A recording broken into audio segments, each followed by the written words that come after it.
सगळ्यात मोठी रिव्हर म्हणजेच गंगा रिव्हर. गंगा रिव्हरचा ओरिजिन आहे संतपंत ग्लेशियरमधून.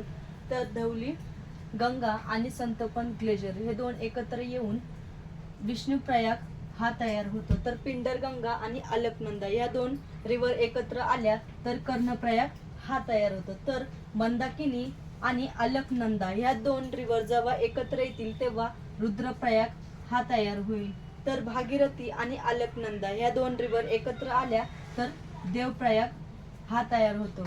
म्हणजेच या दोन्ही त्याची राईट बँक ट्रायब्युटरीज आणि लेफ्ट बँक ट्रायब्युटरीज या दोन रिव्हर एकत्र येऊन गंगा रिव्हर ही तयार होते. तर तिची लाईन्स आहे 3900 मीटर.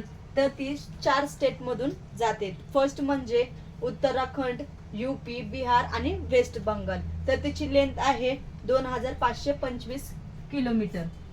गंगा रिव्हर ही सगळ्यात मोठी रिव्हर आहे असे म्हटले जाते.